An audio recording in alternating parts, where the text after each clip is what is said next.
fellow Americans, I come before you tonight as a candidate for the vice presidency and as a man whose honesty and integrity has been questioned. Now, the usual political thing to do when charges are made against you is to either ignore them or to deny them without giving details. I believe we've had enough of that in the United States, particularly with the present administration in Washington, D.C. To me, the office of the Vice Presidency of the United States is a great office, and I feel that the people have got to have confidence in the integrity of the men who run for that office and who might obtain it. I have a theory, too, that the best and only answer to a smear or to an honest misunderstanding of the facts is to tell the truth. And that's why I'm here tonight. I want to tell you my side of the case. I'm sure that you have read the charge and you've heard it, that I, Senator Nixon, took $18,000 from a group of my supporters. Now, was that wrong? And let me say that it was wrong. I'm saying, incidentally, that it was wrong, not just illegal, because it isn't a question of whether it was legal or illegal. That isn't enough. The question is, was it morally wrong? I say that it was morally wrong if any of that $18,000 went to Senator Nixon for my personal use. I say that it was morally wrong if it was secretly given and secretly handled. And I say that it was morally wrong if any of the contributors got special favors for the contributions that they made. And now to answer those questions, let me say this. Not 1 cent of the $18,000 or any other money of that type ever went to me for my personal use. Every penny of it was used to pay for political expenses that I did not think should be charged to the taxpayers of the United States. It was not a secret fund. As a matter of fact, when I was on Meet the Press, some of you may have seen it last Sunday, Peter Edson came up to me after the program and he said, "Dick, what about this fund we hear about?" And I said, "Well, there's no secret about it. Go out and see Dana Smith, who was the administrator of the fund." And I gave him his address. And I said, "You will find that the purpose of the fund simply was to defray political expenses that I did not feel should be charged to the government." And third, let me point out, and I want to make this particularly clear, that no contributor to this fund, no contributor to any of my campaigns has ever received any consideration that he would not have received as an ordinary constituent. I just don't believe in that. And I can say that never, while I have been in the Senate of the United States, as far as the people that contributed to this fund of concern, have I made a telephone call for them to an agency, or have I gone down to an agency in their behalf. And the records will show that, the records which are in the hands of the administration. Well, then some of you will say, and rightly, well, what did you use the fund for, Senator? Why did you have to have it? Let me tell you in just a word how a Senate office operates. First of all, a senator gets $15,000 a year in salary. He gets enough money to pay for 1 trip a year, a round trip that is, for himself and his family between his home and Washington, D.C. And then he gets an allowance to handle the people that work in his office, to handle his mail. And the allowance for my state of California is enough to hire 13 people. And let me say, incidentally, that that allowance is not paid to the senator. It's paid directly to the individuals that the senator puts on his payroll. But all of these people and all of these allowances are for strictly official business. Business, for example, when a constituent writes in and wants you to go down to the Veterans Administration and get some information about his GI policy. Items of that type, for example. But there are other expenses which are not covered by the government. And I think I can best discuss those expenses by asking you some questions. Do you think that when I or any other senator makes a political speech, has it printed, should charge the printing of that speech and the mailing of that speech to the taxpayers? Do you think, for example, when I or any other senator makes a trip to his home state to make a purely political speech, that the cost of that trip should be charged to the taxpayers? Do you think when a senator makes political broadcasts or political television broadcasts, radio or television, that the expense of those broadcasts should be charged to the taxpayers? Well, I know what your answer is. It's the same answer that audiences give me whenever I discuss this particular problem. The answer is no. The taxpayer shouldn't be required to finance items which are not official business, but which are primarily political business. Well, then the question arises, you say, well, how do you pay for these, and how can you do it legally?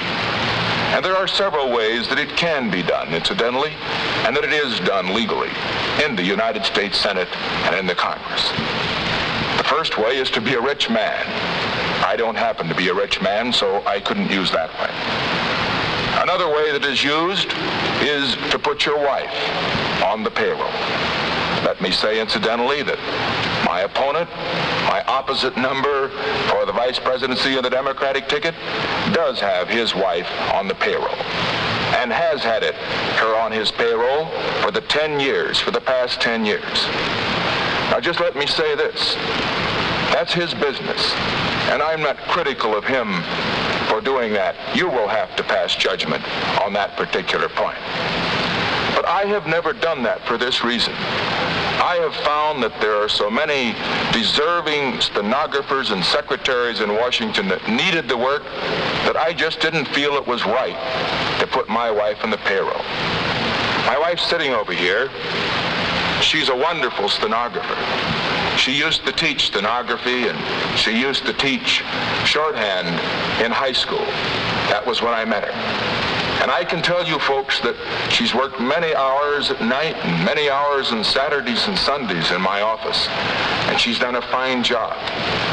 And I'm proud to say tonight that in the 6 years I've been in the House and the Senate of the United States, Pat Nixon has never been on the government payroll. Well, there are other ways that these finances can be taken care of. Some who are lawyers, and I happen to be a lawyer, continue to practice law. But I haven't been able to do that. I'm so far away from California that I've been so busy with my senatorial work that I have not engaged in any legal practice.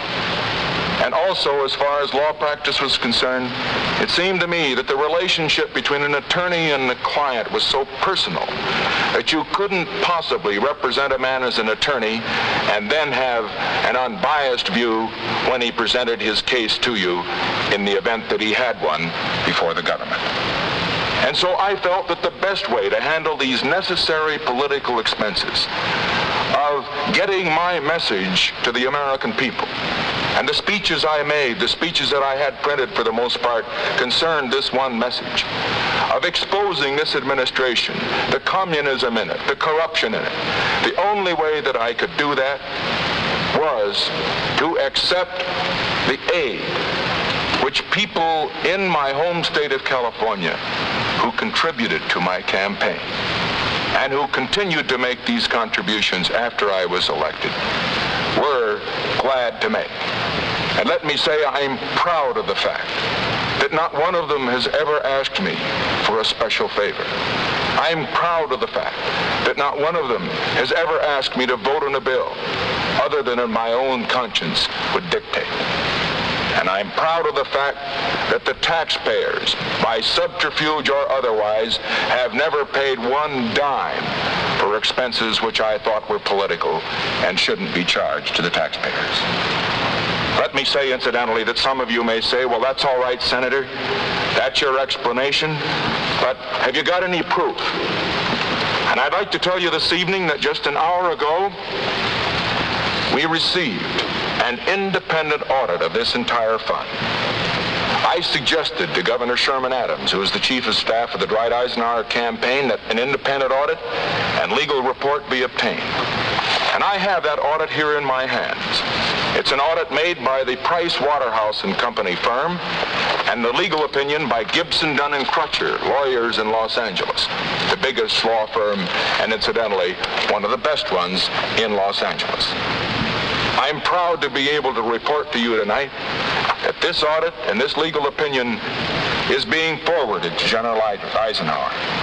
And I'd like to read to you the opinion that was prepared by Gibson, Dunn & Crutcher, and based on all the pertinent laws and statutes, together with the audit report prepared by the certified public accountants. Quote, "It is our conclusion that Senator Nixon did not obtain any financial gain from the collection and disbursement of the fund by Dana Smith, that Senator Nixon did not violate any federal or state law by reason of the operation of the fund, and that neither the portion of the fund paid by Dana Smith directly to third persons nor the portion paid to Senator Nixon to reimburse him for designated office expenses constituted income to the senator which was either reportable or taxable as income under applicable tax laws.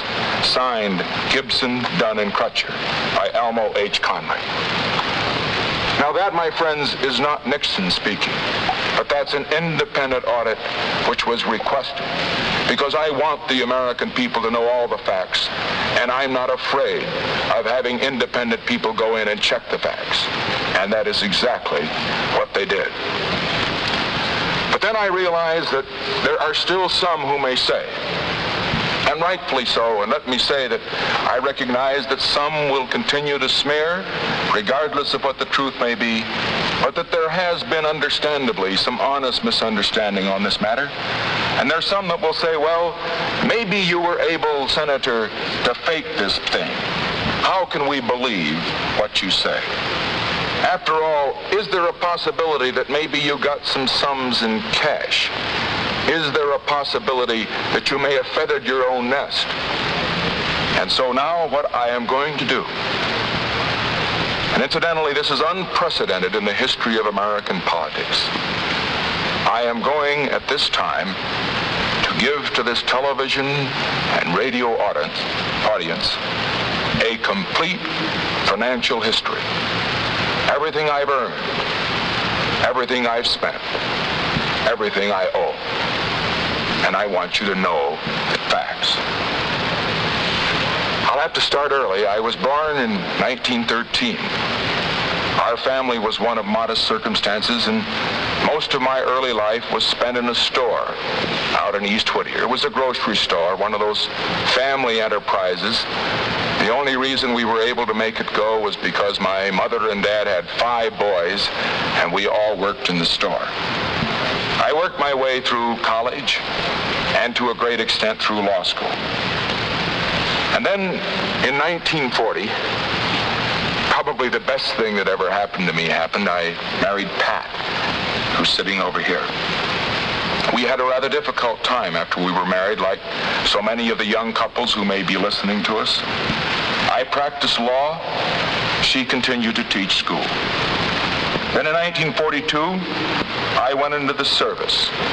Let me say that my service record was not a particularly unusual one. I went to the South Pacific. I guess I'm entitled to a couple of battle stars. I got a couple of letters of commendation, but I was just there when the bombs were falling. And then I returned to the United States, and in 1946, I ran for the Congress. When we came out of the war, Pat and I, Pat during the war had worked as a stenographer and in a bank and as an economist for a government agency. And when we came out, the total of our savings from both my law practice, her teaching, and all the time that I was in the war, the total for that entire period was just a little less than $10,000. Every cent of that, incidentally, was in government bonds. Well, that's where we start when I go into politics.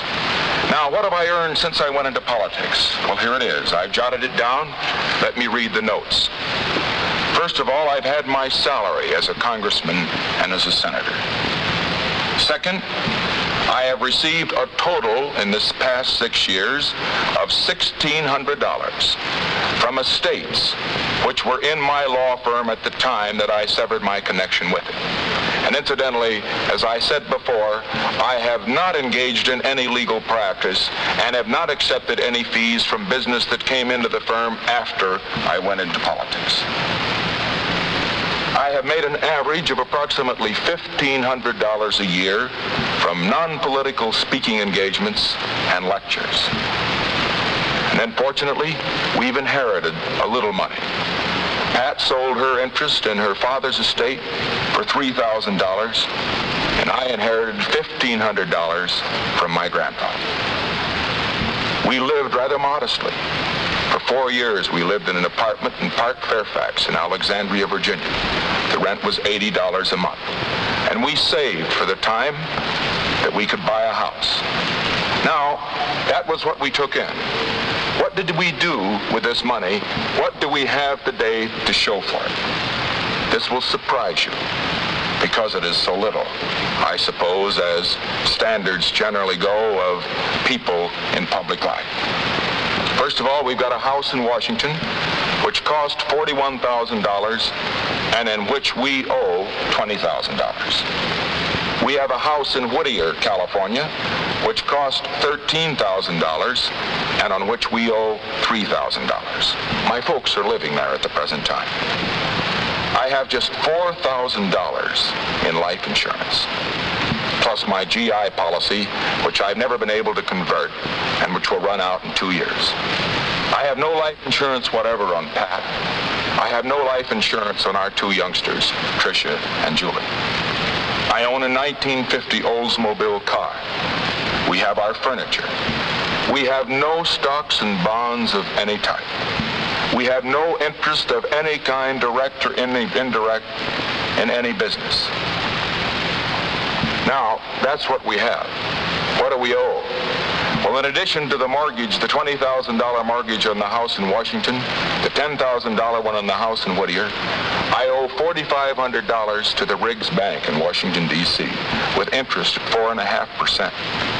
I owe $3,500 to my parents, and the interest on that loan, which I pay regularly because it's the part of the savings they made through the years they were working so hard, I pay regularly 4% interest. And then I have a $500 loan, which I have on my life insurance. Well, that's about it. That's what we have, and that's what we owe. It isn't very much, but Pat and I have the satisfaction that every dime that we've got is honestly ours. I should say this, that Pat doesn't have a mink coat, but she does have a respectable Republican cloth coat. And I always tell her that she'd look good in anything.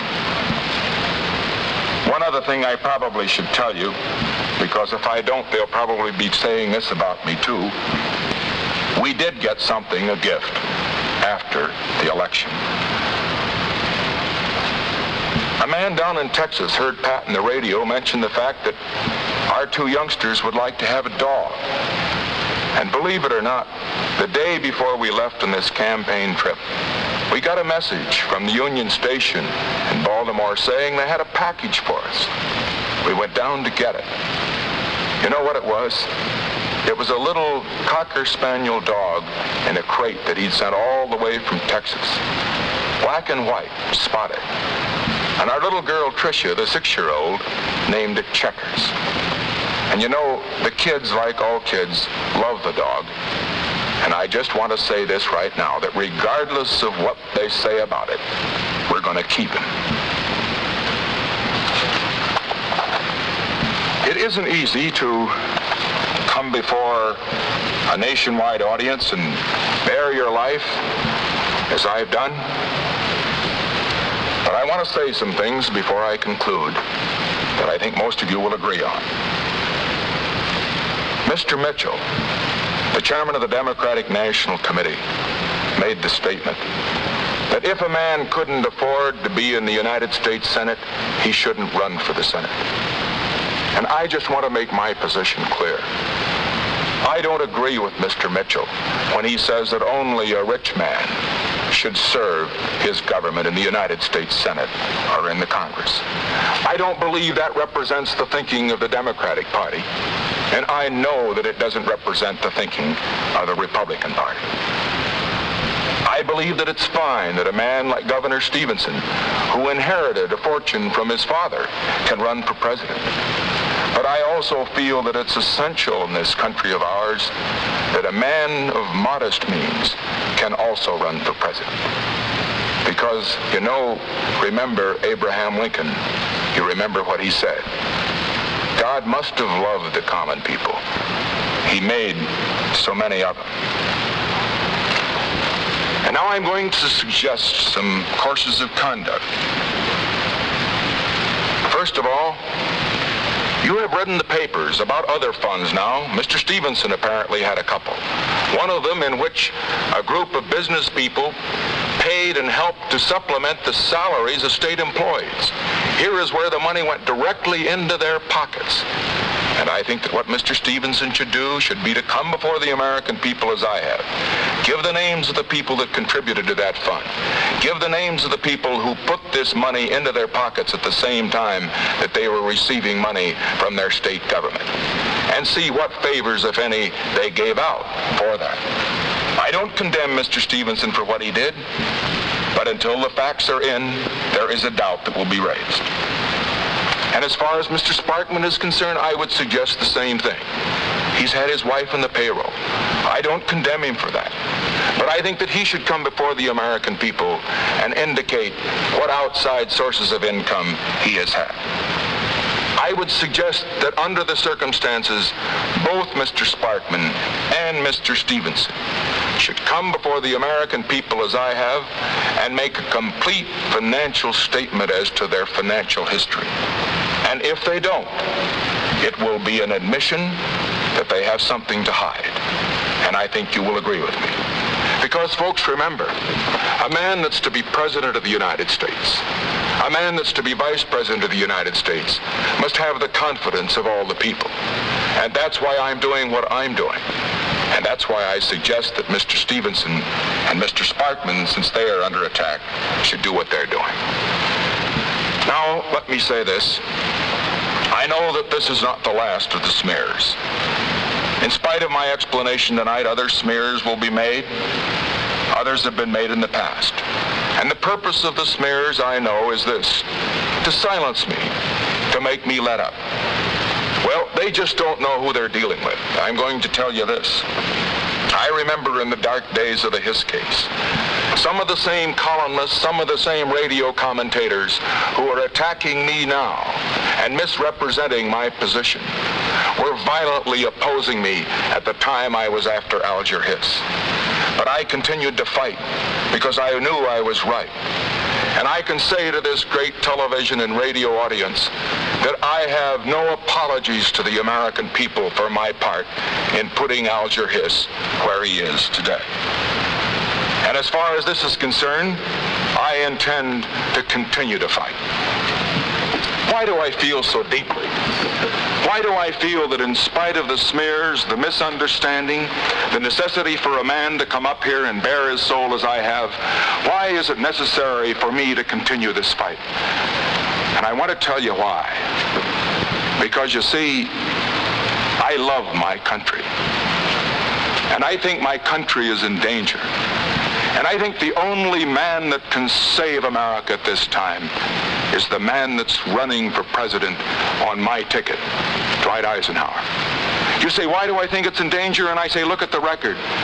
7 years of the Truman-Atchison administration, and what's happened? 600 million people lost to the communists. And a war in Korea in which we have lost 117,000 American casualties. And I say to all of you that a policy that results in a loss of 600 million people to the communists and a war which costs us 117,000 American casualties isn't good enough for America. And I say that those in the State Department that made the mistake mistakes which caused that war and which resulted in those losses should be kicked out of the State Department just as fast as we get them out of there. And let me say that I know Mr. Stevenson won't do that because he defends the Truman policy. And I know that Dwight Eisenhower will do that and that he will give America the leadership that it needs. Take the problem of corruption. You read about the mess in Washington. Mr. Stevenson can't clean it up because he was picked by the man, Truman, under whose administration the mess was made. You wouldn't trust the man who made the mess to clean it up. That's Truman. And by the same token, you can't trust the man who was picked by the man that made the mess to clean it up, and that's Stevenson. And so I say, Eisenhower, who owes nothing to Truman, nothing to the big city bosses, he is the man that can clean up the mess in Washington. Take communism. I say that as far as that subject is concerned, the danger is great to America. In the Hiss case, they got the secrets, which enabled them to break the American Secret State Department code. They got secrets in the atomic bomb case, which enabled them to get the secret of the atomic bomb 5 years before they would have gotten it by their own devices. And I say that any man who called the Alger Hiss case a red herring isn't fit to be President of the United States. I say that a man who, like Mr. Stevenson, has pooh-poohed and ridiculed the communist threat in the United States. He said that they are phantoms among ourselves. He has accused us that have attempted to expose the communists of looking for communists in the Bureau of Fisheries and Wildlife. I say that a man who says that isn't qualified to be President of the United States. And I say that the only man who can lead us in this fight to rid the government of both those who are communists and those who have corrupted this government is Eisenhower. Because Eisenhower, you can be sure, recognizes the problem and he knows how to deal with it. Now let me say that finally this evening, I want to read to you just briefly excerpts from a letter which I received. A letter which, after all this is over, no one can take away from us. It reads as follows. Dear Senator Nixon, since I'm only 19 years of age, I can't vote in this presidential election, but believe me, if I could, you and General Eisenhower would certainly get my vote. My husband is in the Fleet Marines in Korea. He's a corpsman on the front lines, and we have a 2-month-old son he's never seen. And I feel confident that with great Americans like you and General Eisenhower in the White House, lonely Americans like myself will be united with their loved ones now in Korea. I only pray to God that you won't be too late. Enclosed is a small check to help you in your campaign.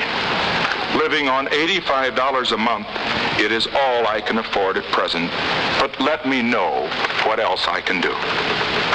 Folks, it's a check for $10, and it's one that I will never cash. And just let me say this. We hear a lot about prosperity these days, but I say, why can't we have prosperity built on peace rather than prosperity built on war? Why can't we have prosperity and an honest government in Washington, D.C. at the same time? Believe me, we can. And Eisenhower is the man that can lead this crusade to bring us that kind of prosperity. And now, finally, I know that you wonder whether or not I am going to stay on the Republican ticket or resign. Let me say this. I don't believe that I ought to quit, because I'm not a quitter. And incidentally, Pat's not a quitter. After all, her name was Patricia Ryan, and she was born on St. Patrick's Day, and you know the Irish never quit. But the decision, my friends, is not mine.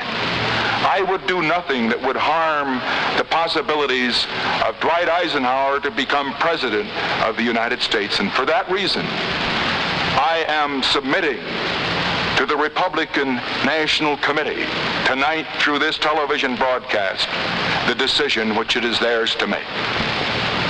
Let them decide whether my position on the ticket will help or hurt. And I'm going to ask you to help them decide. Wire and write the Republican National Committee whether you think I should stay on or whether I should get off. And whatever their decision is, I will abide by it. But just let me say this last word. Regardless of what happens, I'm going to continue this fight. I'm going to campaign up and down in America until we drive the crooks and the communists and those that defend them out of Washington. And remember, folks, Eisenhower is a great man, believe me. A retreat from the United States from Vietnam would be a communist victory, a victory of massive proportions, and would lead to World War III. Let me tell you what those 4 years have done to America. The longest war that America's ever had in its history. The worst crime wave we've ever had in our history. The highest taxes we've ever had in our history. The highest rate in the cost of living that we've had in a generation. And the lowest respect for the United States of America in our history. And so tonight, to you, the great silent majority of my fellow Americans, I ask for your support. I pledged in my campaign for the presidency to end the war in a way that we could win the peace. I have initiated a plan of action which will enable me to keep that pledge. The more support I can have from the American people, the sooner that pledge can be redeemed. For the more divided we are at home, the less likely the enemy is to negotiate at Paris. Let us be united for peace. Let us also be united against defeat. Because let us understand, North Vietnam cannot defeat or humiliate the United States. Only Americans can do that. Good evening.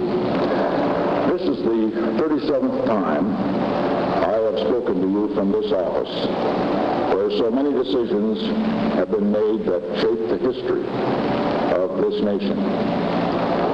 Each time I have done so to discuss with you some matter that I believe affected the national interest. In all the decisions I have made in my public life, I have always tried to do what was best for the nation. Throughout the long and difficult period of Watergate, I have felt it was my duty to persevere, to make every possible effort to complete the term of office to which you elected. In the past few days, however, it has become evident to me that I no longer have a strong enough political base in the Congress to justify continuing that effort. As long as there was such a base, I felt strongly that it was necessary to see the constitutional process through to its conclusion. That to do otherwise would be unfaithful to the spirit of that deliberately difficult process and a dangerously destabilizing precedent for the future. But with the disappearance of that base, I now believe that the constitutional purpose has been served, and there is no longer a need for the process to be prolonged. I would have preferred to carry through to the finish, whatever the personal agony it would have involved. And my family unanimously urged me to do so. But the interests of the nation must always come before any personal considerations. In the discussions I have had with congressional and other leaders, I have concluded that because of the Watergate matter, I might not have the support of the Congress that I would consider necessary to back the very difficult decisions and carry out the duties of this office in the way the interests of the nation will require. I have never been a quitter. To leave office before my term is completed is abhorrent to every instinct in my body. But as president, I must put the interests of America first. America needs a full-time president and a full-time Congress, particularly at this time with problems we face at home and abroad. To continue to fight through the months ahead for my personal vindication would all almost totally absorbed the time and attention of both the President and the Congress in a period when our entire focus should be on the great issues of peace abroad and prosperity without inflation at home. Therefore, I shall resign the presidency effective at noon tomorrow. Vice President Ford will be sworn in as president at that hour in this office. As I recall the high hopes for America with which we began this second term, I feel a great sadness that I will not be here in this office working on your behalf to achieve those hopes in the next 2.5 years. But in turning over direction of the government to Vice President Ford, I know, as I told the nation when I nominated him for that office 10 months ago, that the leadership of America will be in good hands.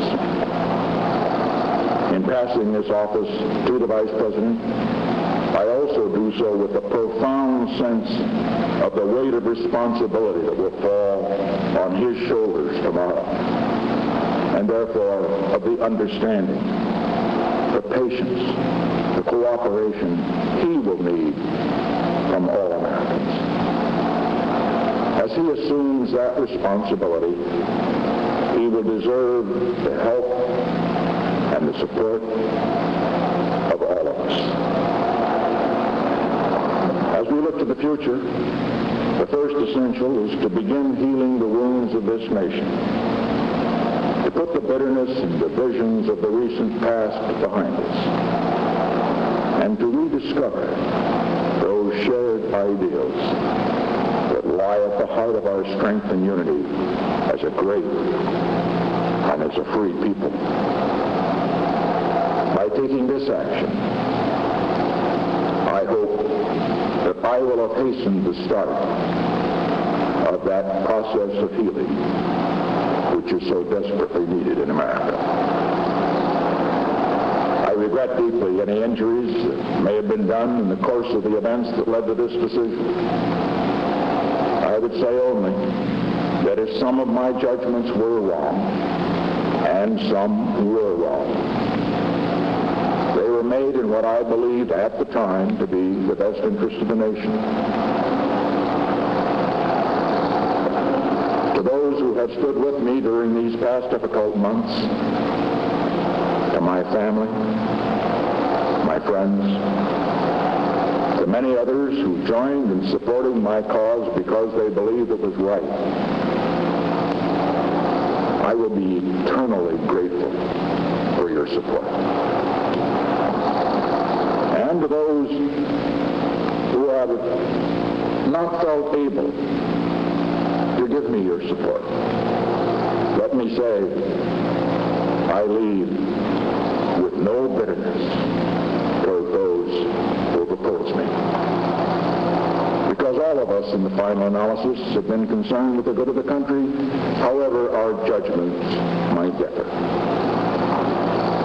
So let us all now join together in affirming that common commitment and in helping our new president succeed for the benefit of all Americans. I shall leave this office with regret at not completing my term, but with gratitude for the privilege of serving as your president for the past 5.5 years. These years have been a momentous time in the history of our nation and the world. They have been a time of achievement in which we can all be proud. Achievements that represent the shared efforts of the administration, the Congress, and the people. But the challenges ahead are equally great, and they too will require the support and the efforts of the Congress and the people working in cooperation with the new administration. We have ended America's longest war, but in the work of securing a lasting peace in the world, the goals ahead are even more far-reaching and more difficult. We must complete a structure of peace so that it will be said of this generation, our generation of Americans, by the people of all nations, not only that we ended one war, but that we prevented future wars. We have unlocked the doors that for a quarter of a century stood between the United States and the People's Republic of China. We must now ensure that the 1/4 of the world's people who live in the People's Republic of China will be and remain not our enemies, but our friends. In the Middle East, 100 million people in the Arab countries, many of whom have considered us their enemy for nearly 20 years, now look on us as their friends. We must continue to build on that friendship so that peace can settle at last over the Middle East, and so that the cradle of civilization will not become its grave. Together with the Soviet Union, we have made the crucial breakthroughs that have begun the process of limiting nuclear arms. But we must set as our goal not just limiting, but reducing and finally destroying these terrible weapons so that they cannot destroy civilization, and so that the threat of nuclear war will no longer hang over the world and the people. We have opened a new relation with the Soviet Union. We must continue to develop and expand that new relationship so that the two strongest nations of the world will live together in cooperation rather than confrontation. Around the world, in Asia, in Africa, in Latin America, in the Middle East, there are millions of people who live in terrible poverty, even starvation. We must keep as our goal turning away from production for war and expanding production for peace, so that people everywhere on this earth can at last look forward in their children's time, if not in our own time, having the necessities for a decent life. Here in America, we are fortunate that most of our people have not only the blessings of liberty, but also the means to live full and good, and by the world standards, even abundant lives. We must press on, however, toward a goal not only of more and better jobs, but a full opportunity for every American. And of what we are striving so hard right now to achieve, prosperity without inflation. For more than a quarter of a century in public life, I have shared in the turbulent history of this era. I have fought for what I believed in. I have tried, to the best of my ability, to discharge those duties and meet those responsibilities that were entrusted to me. Sometimes I have succeeded, and sometimes I have failed. But always, I have taken heart from what Theodore Roosevelt once said about the man in the arena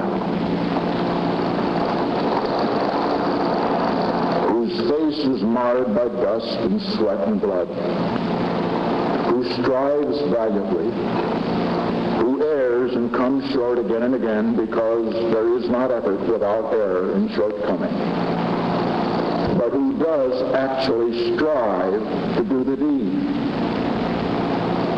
who knows the great enthusiasms, the great devotions, who spends himself in a worthy cause, who at the best knows in the end the triumphs of high achievements, and who at the worst, if he fails, at least fails while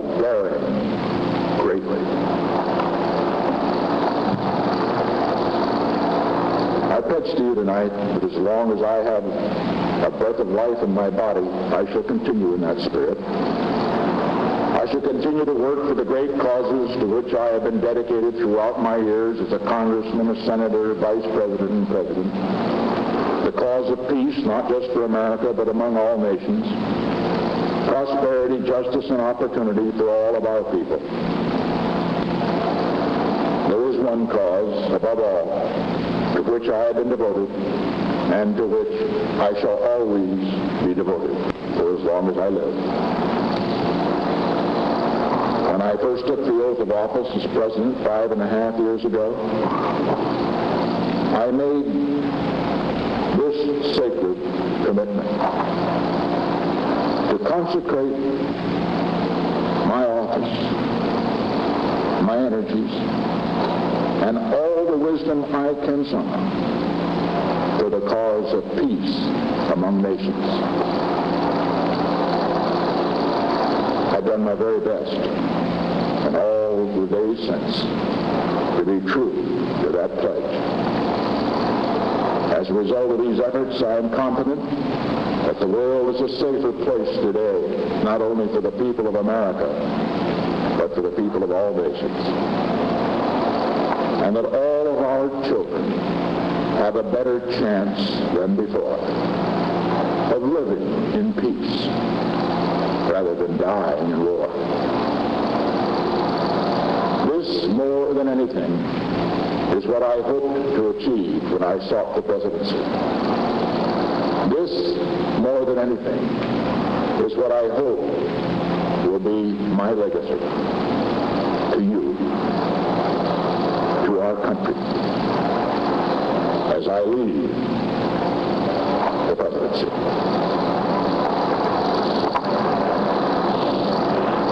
To have served in this office is to have felt a very personal sense of kinship with each and every American. In leaving it, I do so with this prayer. May God's grace be with you in all the days ahead. Asked for this radio and television time tonight for the purpose of announcing that we today have concluded an agreement to end the war and bring peace with honor in Vietnam and in Southeast Asia. The following statement is being issued at this moment in Washington and Hanoi. At 12:30 Paris time today, January 23, 1973, the agreement on ending the war and restoring peace in Vietnam was initialed by Dr. Henry Kissinger on behalf of the United States and Special Advisor Lee Duc-Tho on behalf of the Democratic Republic of Vietnam. The agreement will be formally signed by the parties participating in the Paris Conference on Vietnam on January 27, 1973 at the International Conference Center in Paris. The ceasefire will take effect at 2400 Greenwich Mean Time, January 27, 1973. The United States and the Democratic Republic of Vietnam express the hope that this agreement will ensure stable peace in Vietnam and contribute to the preservation of lasting peace in Indochina and Southeast Asia. That concludes the formal statement. Throughout the years of negotiations, we have insisted on peace with honor. In my addresses to the nation from this room of January 25th and May 8th, I set forth the goals that we considered essential for peace with honor. In the settlement that has now been agreed to, all the conditions that I laid down then have been met. A ceasefire, internationally supervised, will begin at 7 p.m. this Saturday, January 27, Washington time. Within 60 days from this Saturday, all Americans held prisoners of war throughout Indochina will be released. There will be the fullest possible accounting for all of those who are missing in action. During the same 60-day period, all American forces will be withdrawn from South Vietnam. The people of South Vietnam have been guaranteed the right to determine their own future without outside interference. By joint agreement, The full text of the agreement and the protocols to carry it out will be issued tomorrow. Throughout these negotiations, we have been in the closest consultation with President Thieu and other representatives of the Republic of Vietnam. This settlement meets the goals and has the full support of President Thieu and the government of the Republic of Vietnam, as well as that of our other allies who are affected. The United States will continue to recognize the government of the Republic of Vietnam as the sole legitimate government of South Vietnam. We shall continue to aid South Vietnam within the terms of the agreement, and we shall support efforts by the people of South Vietnam to settle their problems peacefully among themselves. We must recognize that ending the war is only the first step toward building the peace. All parties must now see to it that this is a peace that lasts and also a peace that heals. And a peace that not only ends the war in Southeast Asia, but contributes to the prospects of peace in the whole world. Gentlemen of the conference, the United States welcomes you with unselfish hands. We harbor no fears. We have no sordid ends to serve. We suspect no enemy. We contemplate or apprehend no conquest. Content with what we have, we seek nothing which is another's. I can speak officially only for our United States. Our 100 million, frankly, want less of armament and none of war. My fellow citizens, recent events have imposed upon the patriotic people of this country a responsibility and a duty greater than that of any suits of civil war. Then it was a struggle to preserve the government of the United States. Now it is a struggle to preserve the financial honor of the government. I am a great lover of humor, however little I have of it, and believe in it as a panacea.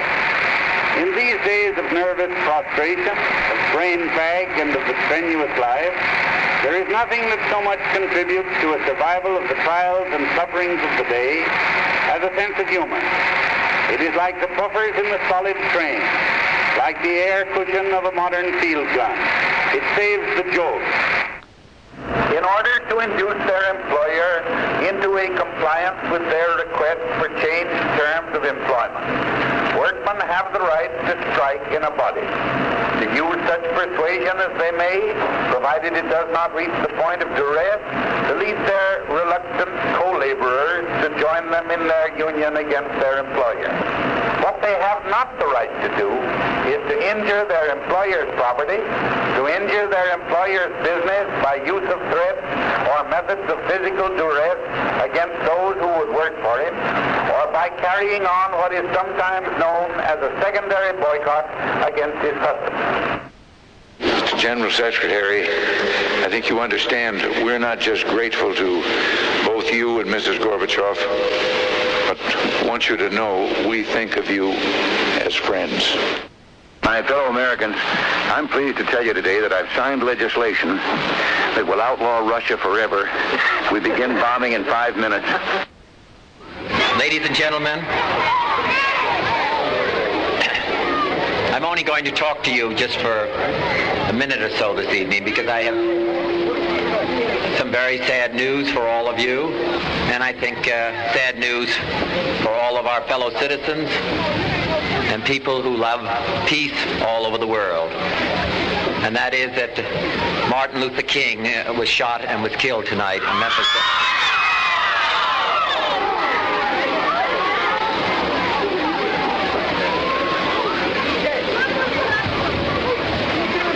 Martin Luther King dedicated his life to love and to justice between fellow human beings. He died in the cause of that effort.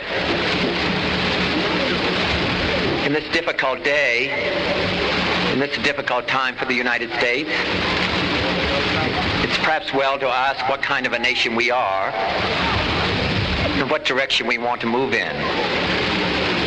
For those of you who are black, considering the evidence evidently is that there were white people who were responsible, you can be filled with bitterness and with hatred and a desire for revenge. We can move in that direction as a country, in greater polarization, black people amongst blacks and white amongst whites, filled with hatred toward one another. Or we can make an effort, as Martin Luther King did, to understand and to comprehend and replace that violence, that stain of bloodshed that has spread across our land, with an effort to understand compassion and love. For those of you who are black and are tempted to be filled with hatred and mistrust of the injustice of such an act against all white people, I would only say that I can also feel in my own heart the same kind of feeling. I had a member of my family killed, but he was killed by a white man. But we have to make an effort in the United States. We have to make an effort to understand, to get beyond or go beyond these rather difficult times. My favorite poem, my favorite poet was Aeschylus. He once wrote, "Even in our sleep, pain which cannot forget falls drop by drop upon the heart, until in our own despair, against our will, comes wisdom through the awful grace of God." What we need in the United States is not division. What we need in the United States is not hatred. What we need in the United States is not violence and lawlessness, but is love and wisdom and compassion toward one another, and a feeling of justice toward those who still suffer within our country, whether they be white or whether they be black.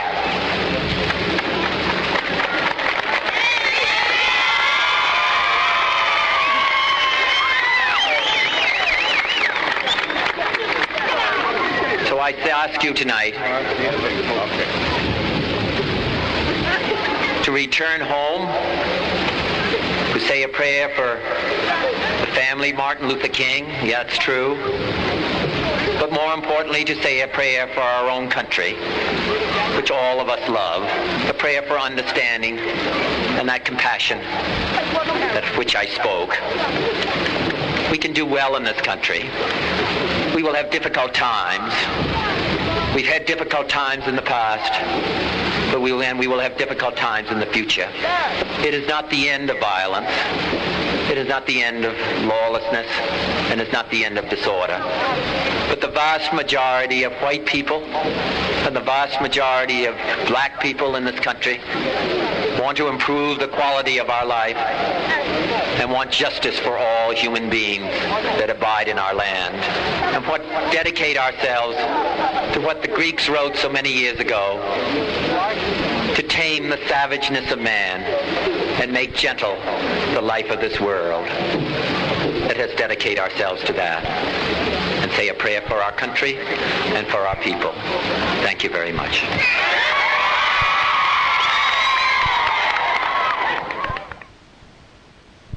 I wish to speak just for a few moments. I first want to thank all of you, the delegates to the Democratic National Convention and the supporters of the Democratic Party, for all that you did for President John F. Kennedy.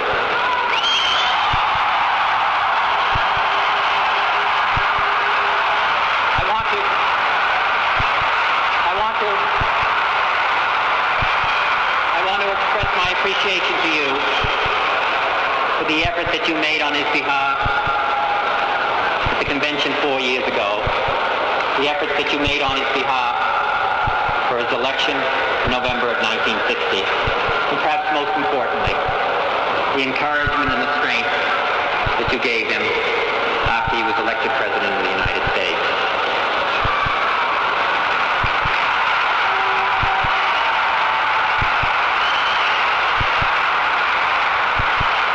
I know that it was a source of the greatest strength to him to know that there were thousands of people all over the United States who were together with him, dedicated to certain principles and to certain ideals. No matter what talent an individual possesses, no matter what energy he might have, no matter how much integrity and honesty he might have, if he is by himself and particularly a political figure, he can accomplish very little. But if he's sustained, as President Kennedy was, by the Democratic Party all over the United States, dedicated to the same things that he was attempting to accomplish, you can accomplish a great deal. No one knew that really more than President John F. Kennedy. He used to take great pride in telling the trip that Thomas Jefferson and James Madison made up the Hudson River in 1800 on a botanical expedition, searching for butterflies, that they ended up down in New York City and that they formed the Democratic Party. He took great pride in the fact that the Democratic Party was the oldest political party in the world. And he knew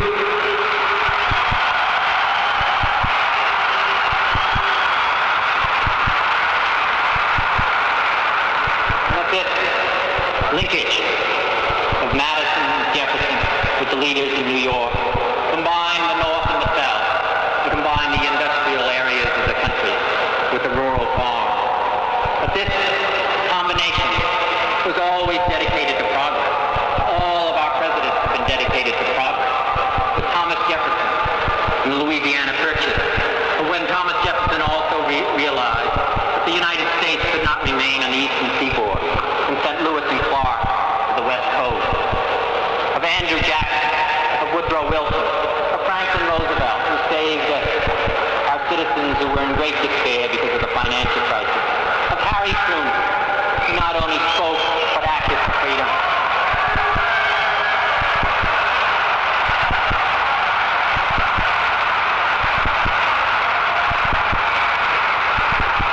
So that when he became president, he not only had his own principles or his own ideas,